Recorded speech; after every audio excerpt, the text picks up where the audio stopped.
player base. Even the most veteran of players decide to opt for the standard Dragon Bone and Daedra weapons. But in today's video, I hope to fix that by showing you 10 secret and unique weapons you may have missed in Skyrim. Number 1. Bloodskull Blade. You know what's cooler than a giant red greatsword? A giant red greatsword that shoots lasers out of itself. That's what the people of Bethesda probably said when they made the Bloodskull Blade.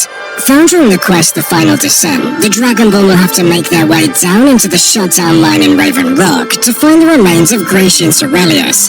Yes, that Gratian from Morrowind.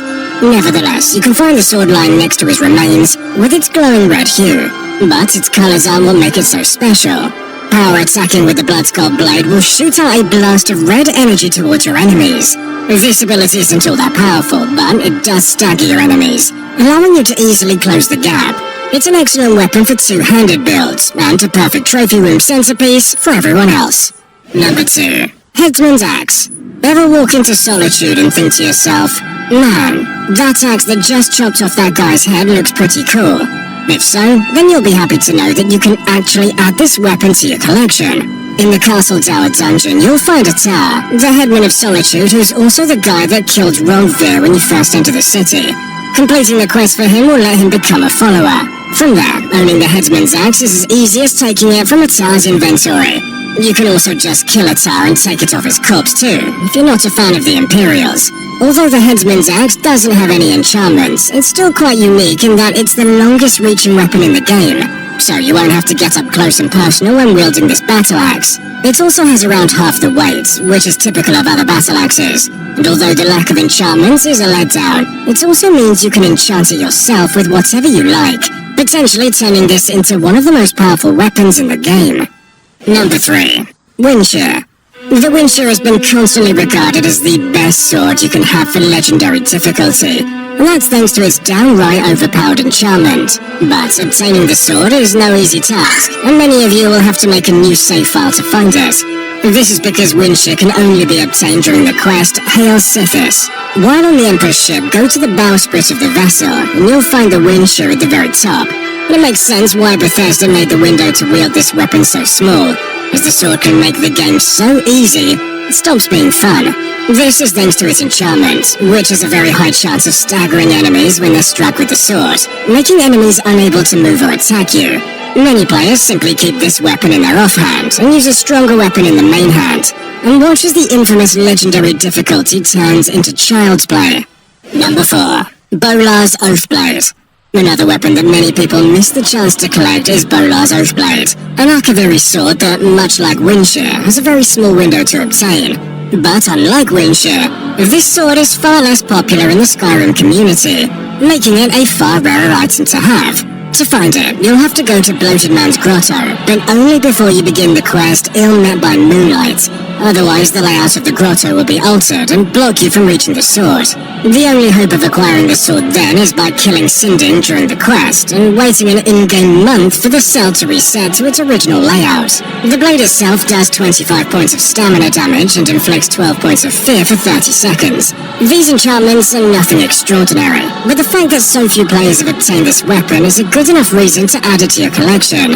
It's also got a pretty cool backstory, as it once belonged to a blade warrior who was tracked down and killed by Thalmor agents. So, this will be the perfect weapon the next time you want to hunt down some Thalmor bootlickers. Number 5. The Keening.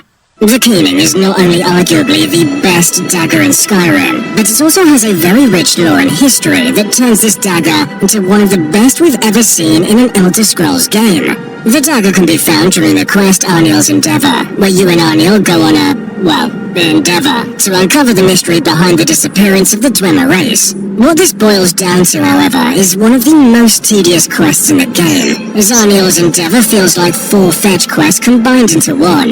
Nevertheless, the quest does have a satisfying ending, and you get to keep the Keening at the end of it.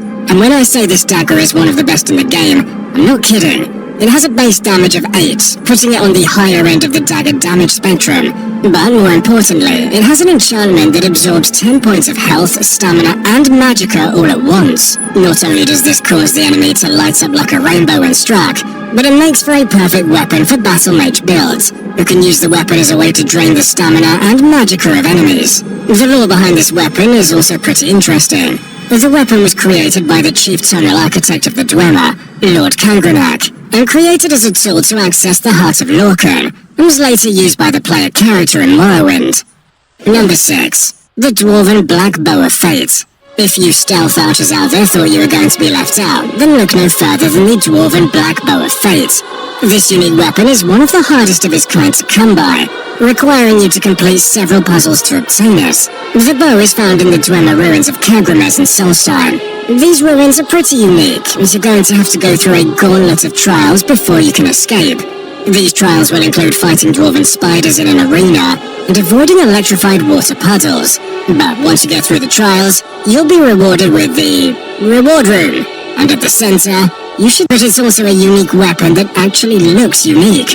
Although the design is identical to the dwarven bow, it's both thinner and has a completely different color scheme. What's even cooler is that the back has a unique glowing effect that you can see in darker areas, and a purple opal-like color that looks like a Doppler straight out of Counter-Strike. So if you're looking for a weapon that actually lives up to its unique status, then check out the Black Bow of Fate. Number 7. Soul Render and Blood Scythe. I know I'm cheating a little by including 2 weapons in a single entry, but the Soul Render and Blood Scythe are really 2 parts of a whole. You can find these 2 scimitars during the quest Deathbrand. In it, the Dragonborn searches for the lost pirate treasure of Harkin Deathbrand. The quest culminates with you battling out the ghost of Harkin, along with his crew, and upon defeating them, you'll be able to wield both the Soul Render and the Blood Scythe. Alone, these swords are pretty unremarkable, but when dual-wielded, they're one of the best weapon combinations in the game. Together, they absorb 15 points to health and magicka, making you a mage's worst nightmare. And for everyone else, the combined damage of the 2 weapons will make quick work of anyone that gets in your way. Number 8. The Ghost Blade. If physical blades aren't really your style, then why not opt for a spectral blade that's completely transparent? Well, look no further than the Ghost Blade. This weapon can be found in the Nordic ruins of Ansilvand, and despite the entrance being pretty unassuming, you should prepare yourself for one of the more complex dungeons in the game. Inside, you'll find a necromancer named Luar Alskaven, disturbing the Nord's final resting place.